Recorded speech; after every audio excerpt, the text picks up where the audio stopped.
Day one of our next 100 days of sunglasses. Let's make some memories. All right, fun time. He's always calm and content when he knows he's getting his way.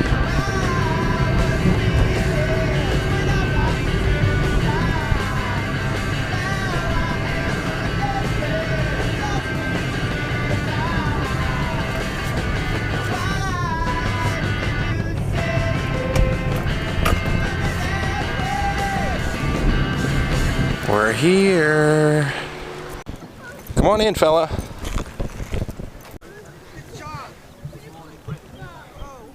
Well, hello my friends, your old pal Jordan the Lion. Well, you're probably wondering, what the heck are we doing today, Jordan? Well, I think we're actually going to do something up in the Hollywood Hills. I found a house called El Contento that has a really great story. Actually, a silent movie star lived there, as well as a woman that they call the Queen of Rock and Roll, a woman who has had over 50 top 40 hits in her career and is known for being quite a loner. Now, a friend of mine actually is a comedian who has a pretty well-known comedian actor friend who was going to buy that house, and I'm going to tell you why he wouldn't buy that house even though both of these famous people had owned it. Days with Jordan the Lion begins now. And I think today we're actually going to go hang out with my friend Kevin. We haven't seen him since the Super Bowl. And of course, Mr. Antisocial. Like I said, it always takes about 10 minutes for him to want to play with any other dogs, even though his neighbor is here and a few other dogs. I think he made a friend. Both tails are wagging. We might get a chase going here.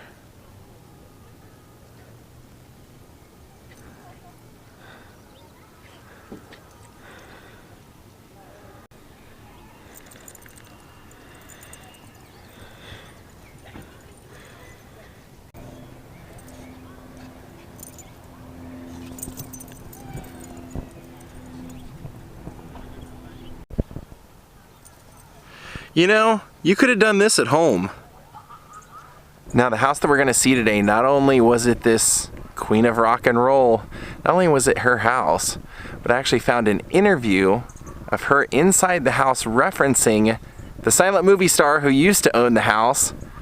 How cool is that? And this was also her very first house that she ever purchased, and it was the first house that she purchased in Los Angeles. Longtime resident of Los Angeles, Miss STEVIE NICKS.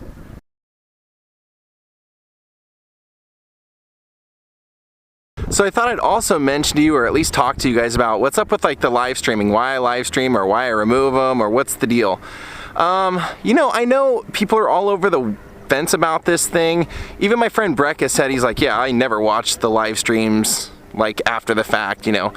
Because to him, he's like, yeah, I don't want to like sit and watch you answer questions that I can't see the question. I totally get that. The live streams aren't for everybody. They're for whoever's on at the time, in my opinion. I know people like them.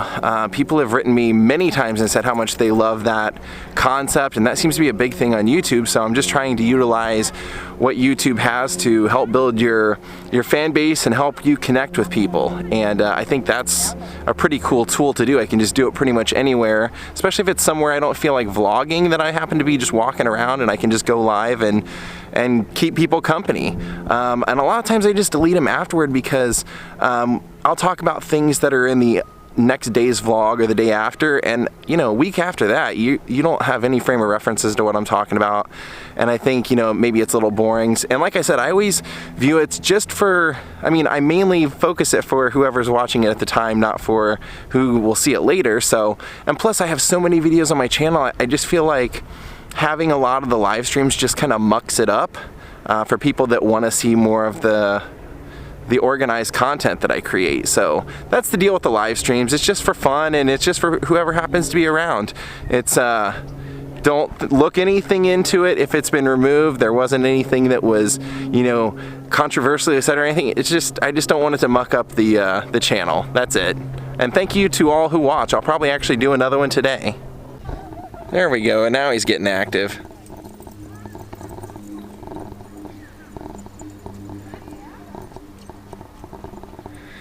He will only chase long enough to turn the tables. He wants them to turn around and chase him. halfway through it.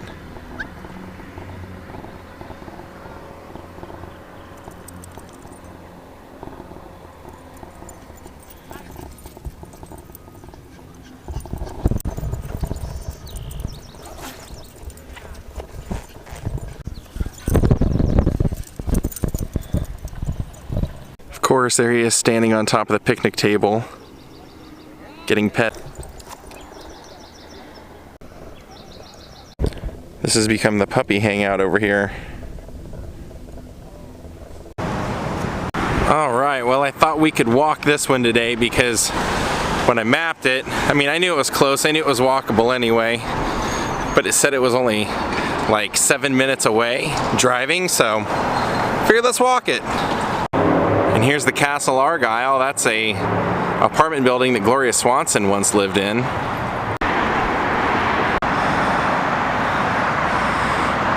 Nailed down. Is that a juicer?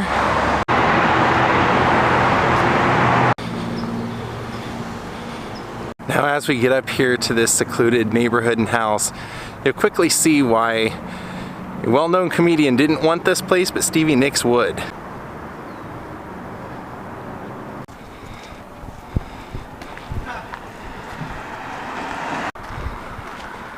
Ah, I see.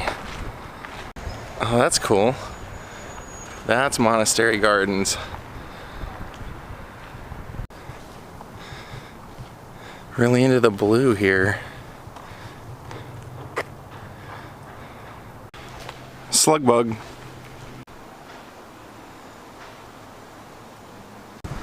Now we're actually going to walk up this street and make a left. Now once you get here, even though it's got 2 lanes, this is an old community. We're talking the teens and the 20s.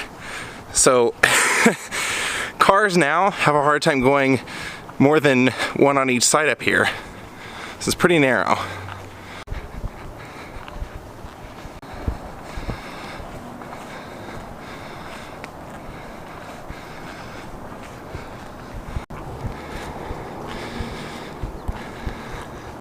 So you probably notice, as narrow as it is, and with people owning SUVs, they don't allow much parking.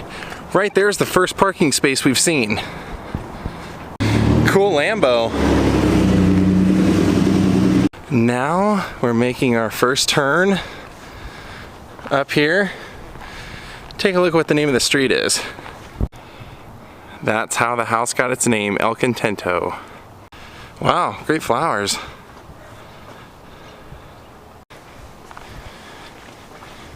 Wow, great entrance.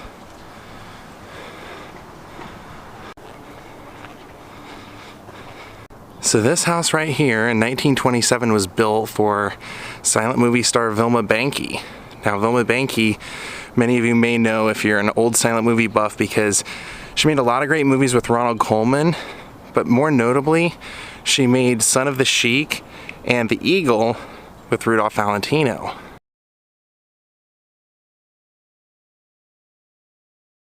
It was actually said that Valentino liked her so much and thought she was so beautiful he handpicked her for the movies. Now, she was a big star in Hungary and then moved over here to the US and became a big star over here in just a short amount of time.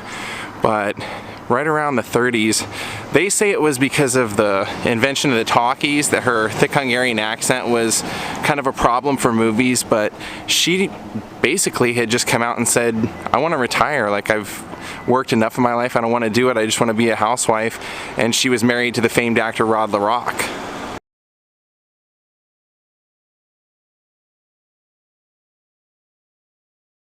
Now if you fast forward to the early 70s, Lindsey Buckingham and Stevie Nicks moved to Los Angeles from San Mateo. They struggled hard, but they did find a producer, and the producer let them live at his house for a while, and then eventually the guy said, you know what, I will pay Stevie $250 a month to clean my house just to get you guys out. So Then they moved over to that house that I've already vlogged. If you haven't seen it, look up Buckingham NICKS. It's one of my earlier vlogs, and they live there. And Lindsay didn't work while they lived there, but Stevie did, and it was because Lindsay wanted to focus on becoming a better musician, and so Stevie would clean the house, and she would also work at Bob's Big Boy, and she also cleaned the house, cooked the meals and everything. And so she even said during that time when they were making their first first and only Buckingham NICKS record, that she would come home after working, and like Lindsay and all of his friends would be sprawled out, passed out on the ground, and she'd have to trip over legs. And then she would come home to see that Lindsay had cooked a meal during the day with her electric skillet on a gas stove and ruined it. And so she said she was pretty much at her wit's end. They had recorded their debut album, and it didn't go over so well. So right around the fall of 1974, Mick Fleetwood approached Lindsey Buckingham and wanted him to become basically the new frontman of Fleetwood Mac, who had already been around for over a decade in the UK. So he said he would only even consider it if Stevie were coming with, because they were a package deal.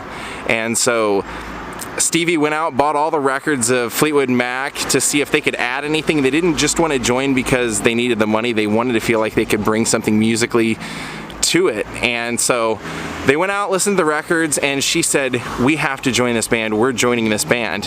And they made their debut album. They actually joined the group on New Year's Eve of 1974. 1975, they made their debut album, and they skyrocketed. The album sold well. They went on a tour that did well. They were being put on TV. They were becoming household names within like 6 months. And it didn't take long for, if you know the story of Fleetwood Mac, there were two couples in Fleetwood Mac at this point. There was Christine McVie and John McVie, and then you had Lindsay and Stevie. And everybody, all the accounts, all the biographies always say that during this time, Stevie was really under Lindsay's thumb, kind of. Like, he knew he could control her, and he took every opportunity to make sure he always kind of told her what to do, kind of influenced her. And so as these two couples were gaining success and living out this crazy rock star life, and alcohol and drugs was becoming involved, the relationship started to fall apart. And Stevie said, I knew it was over right when we were recording Rumours, and that's what most of the songs are about. So she bought this house in 1976 and lived here when they were making Rumours, lived here after Rumours when they were waiting out that 9 months to go on tour, and then when the album came out, it became huge. I mean, they were bigger than before. To this day, well, not to this day, but for a long time, Rumours was like the third best-selling album on the charts, and so they became huge. And so you have to think, they had to perform together. And she said right at the end of recording Rumours, I told Lindsay, you know, we always made an agreement that nothing would come between the music, nothing would ruin the band. And so she said, but we cannot be a couple anymore. John McVie and Christine McVie decided not to be a couple anymore. And so during the time they were doing Rumours, she would have lived here. They were doing all that touring, going through all that chaos, where they said, you know, if we had a good performance, then everything outside of that 2 hours of the show was good. You know, when we were eating, everything was cool. But if we had a bad show, it was somebody's fault, and there was animosity. And so during the making of Tusk, that's when they all started writing kind of the revenge songs, and she actually let the producer, or one of the engineers, Moncrief, move in here in one of the lower bedrooms, like one of the the smaller apartments. There's like 5 bedrooms to this place, and he lived here, and they demoed up what she would contribute to Tusk, which was like Sarah was demoed here, and Stevie loved living here. In fact, like I said earlier, I found an interview with her in 1977 inside this house, and she mentions that she loves this house because it's kind of secluded, but it's not too far from the center of all the everything that she would need to go to. And she also points up to above the fireplace and said, and I like old things, and this is an old house. I must be very old underneath, because I love beautiful old things. And it was once owned by a famous silent movie actress, and points to a picture of her up on the wall. I like this house a Yeah, lot. it's a beautiful house. It belonged to an old silent film movie star who's up there, who's here. And I like antiques. I like old things. And Stevie's in there petting her dog, which is great because she said that she's had that dog for 8 years, which would mean that she had the dog since she was a teenager. She moved out here, I believe, when she was 19 or 18 to meet up with Lindsay. He had moved out here first, but they've known each other since they were 16 in high school. So yeah, it's a crazy story that she would end up kind of blossoming, because it wasn't too long after all this that once, you know, her relationship with Lindsay was over, she said one of the problems was Lindsay would always say, you know, in the heat of an argument that, you know, I make your songs, without me your songs would be nothing. I turn them into something, and it was just almost like verbal abuse. So at one point, her and Mick Fleetwood would hook up, and then she would end up hooking up with Don Henley for a little while, and actually would say that she became pregnant with Don Henley's child, and of course they didn't end up having it, but yeah, this house was monumental. This was the height of when their career was rising. Even though this was a chaotic time for her living here, she said she wouldn't trade all those experiences because that's what brought out some of the great music. And she also said, you know, Lindsay once in a while would say, you know, I feel like we would have been married and had a family and everything if we wouldn't have joined Fleetwood Mac. But she said we may also have never had a career either. Oh wow, check out this house. This A-frame, but look at the garage door. And look, it's even got like the glass in there. That is awesome. So like I said, a good comedian friend of mine, Dean Del Rey, used to live a street over, and so I used to come up here hiking with him, and he pointed out this house to me and said, yeah, that used to be Stevie Nicks' house. He goes, you know, Chris D'Elia was gonna buy that house, but you know why he didn't? And I go, why would you not buy Stevie Nicks' house? He said it was actually a pretty fair price too. He said, no parking. He goes, you know how many friends D'Elia has? He goes, there's no parking up and down this street, so he could never have friends over. And I go, that totally makes sense as to why Stevie Nicks would have been okay with that. She's forever been a recluse, and in fact has said she was married briefly one time on kind of an accident. Like her best friend died of cancer, and she ended up marrying his husband, or her husband, you know, kind of feeling like she should take care of their family, and then realized it was a mistake. But she said she never was married again because she knew that, or in her mind, she said to be a true artist, you have to always be single and always have that tumultuous life to go through.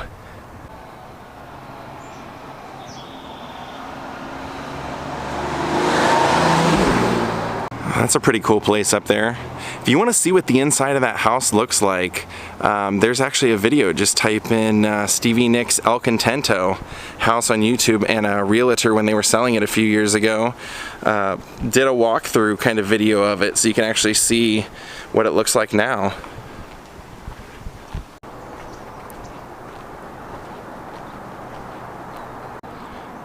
Also, totally cool house. Oh wow, look at this house. That almost looks like a church, doesn't it? They all have that Moorish point to them. Looks great. Wow, that looks great. Cool stained glass. I see you, tiny lion.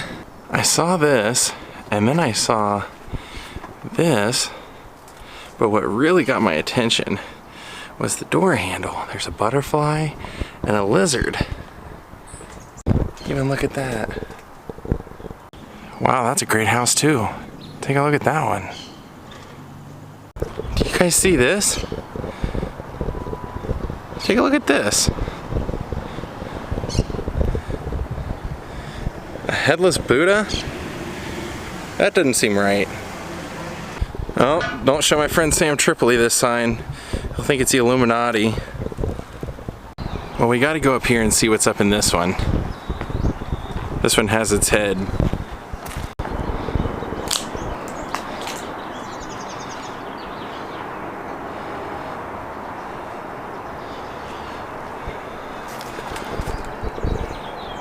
And right here on this bench at the foot of the stairs is a book called Dude, You're Gonna Be a Dad. Oh, there's a little one right here too.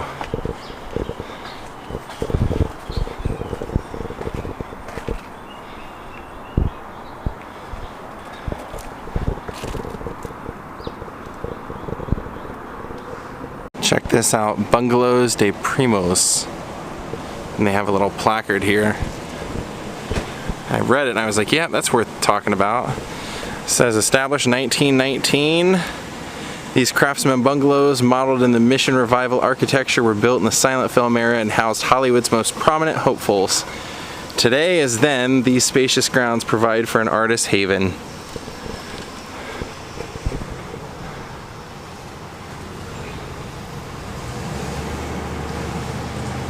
I even love the bell at the top. Yeah, I wouldn't mind living there. Pretty cool. And look in their wall right here. You can see it going across. They actually have the like the logo of the place in there in the metal work. Oh, that's another great looking house, isn't it? Look at the door. Now in 1979, when the band would make the follow-up to Rumours, they would make Tusk, they would make all those songs about the endings of their relationship, and the album would actually take over a year to complete and set like a record for how much they spent, because the band was basically wasting away into drug use. Stevie Nicks in that house was becoming a total cocaine addict.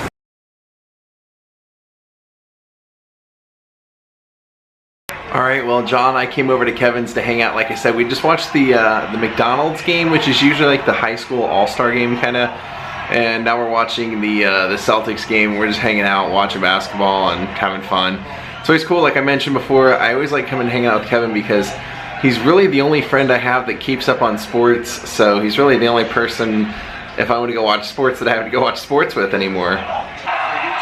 Alright, well, we've watched enough and Ja is getting a little pushy. He wants to go home, so we're gonna head back to Hollywood.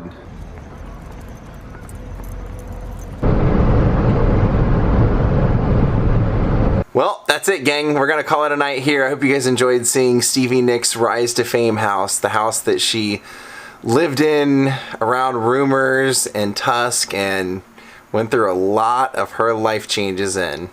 I'm gonna call it a night. I wanted to thank Linda Healy, Leonard Butler, and the top vloggers for becoming Patreons. Everyone else, we'll see you all tomorrow. Have a great night. Good.